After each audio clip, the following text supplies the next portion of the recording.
Hey, this is Reviews and Other Stuff, and today I'll be reviewing the new horror suspense film Halloween Ends.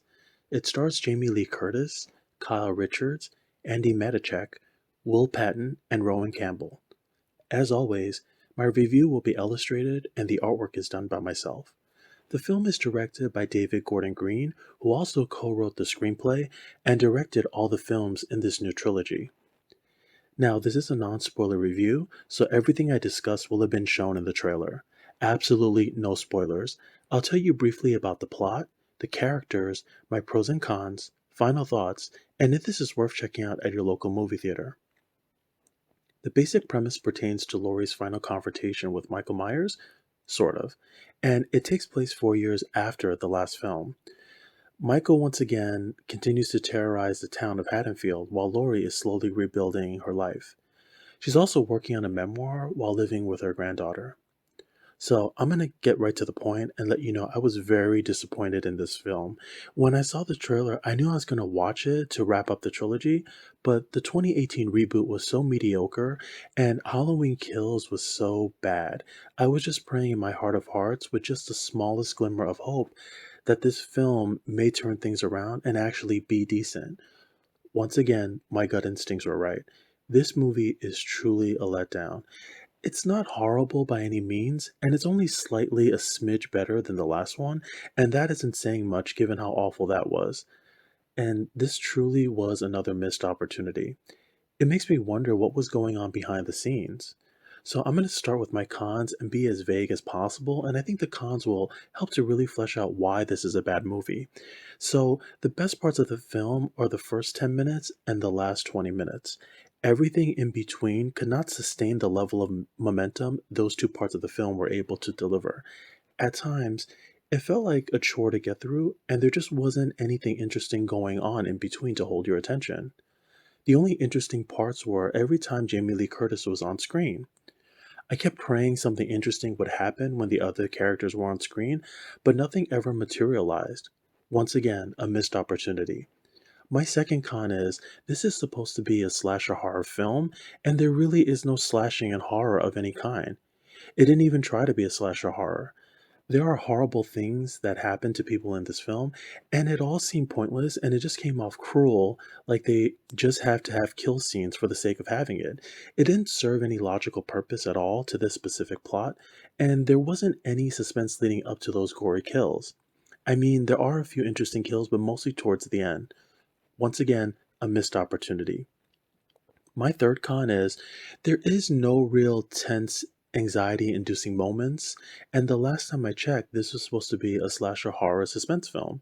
The team must have forgotten what genre they were doing. I just never felt scared and rarely ever felt tension of any kind where I needed to cover my eyes. No one in the theater was screaming, and there were maybe two decent jump scares. There was no spooky atmosphere of any kind. There is nothing that you would get from a Wes Craven or James Wan film present in this one. At times, this felt like a drama film. My fourth con is Halloween Kills alluded to something specific towards the ending about Michael Myers. And if you think it is going to get addressed here, you are sorely out of luck because it does not get addressed. I think the writers really had no idea how to address what was alluded to and how to weave it into the plot where it made any sense. Once again, a missed opportunity. My fifth con is there's a character in this film that keeps throwing her kitty cat at a man, and it just didn't make any sense to me. I felt like the writers just didn't know what to do with this character and needed a specific relationship to take place. It honestly seemed hollow and useless to the plot and served no purpose. There was no value add and the relationship seemed forced and just random, just pointless. I really have no idea what they see in each other because it surely wasn't sexual chemistry. It came off desperate and pathetic and led nowhere. Once again, a missed opportunity. My sixth con is there's a character in this film that goes through a horrible misunderstanding, and this person could not get a break throughout the film. It was just endless sequences of nothing but bad luck. I was sitting there and praying this person would have some good luck or win the lotto, but it never happened. On top of that, this person has two unusual relationships with two people in this film, and it's an odd pairing. One is with a man and another with a woman, but it's not clearly explained why this happens and why the character seems to be going through specific issues throughout the film after his encounter with this man. Whatever the writers were trying to build up to was never made clear. Once again, a missed opportunity. My seventh con is the script.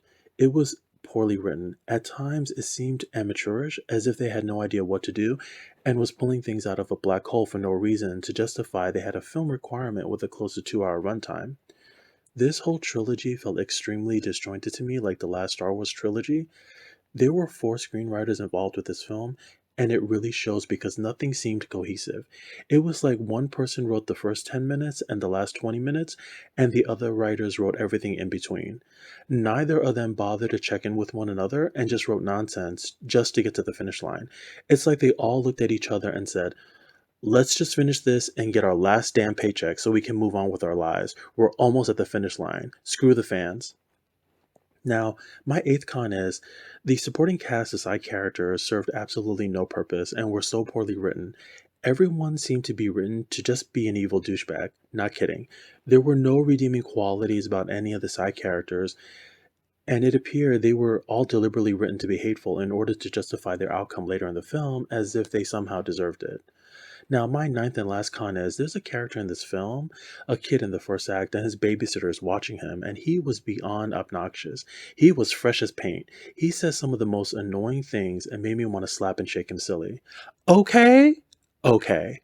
Now, on to my pros. So, my first and only pro is Jamie Lee Curtis and the rest of the cast.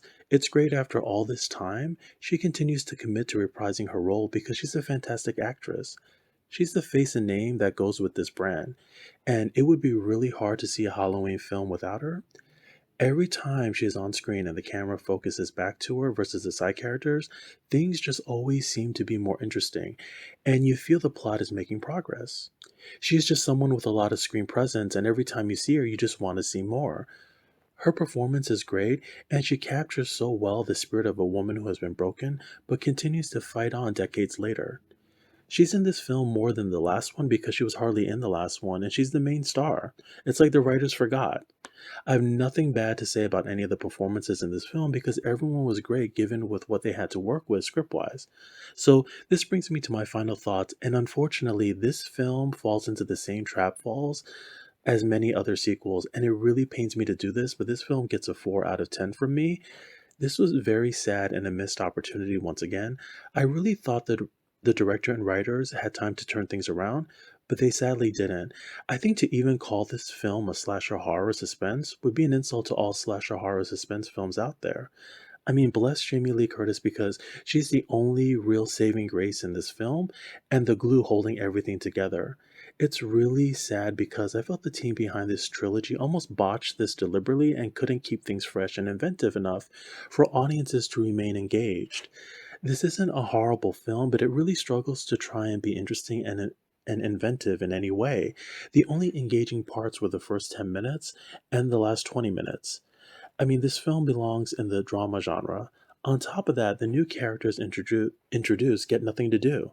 There are interesting new elements added in, but then they don't get addressed in any way or fleshed out. The audience just has to be a mind reader and invent or decipher why things are the way they are.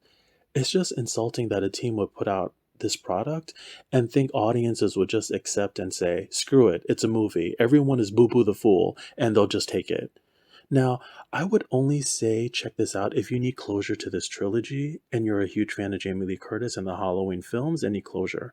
Otherwise, I would say this is a hard pass. This director should really take directing and writing classes from people behind The Black Phone, Scream 5, Nope, and Barbarian.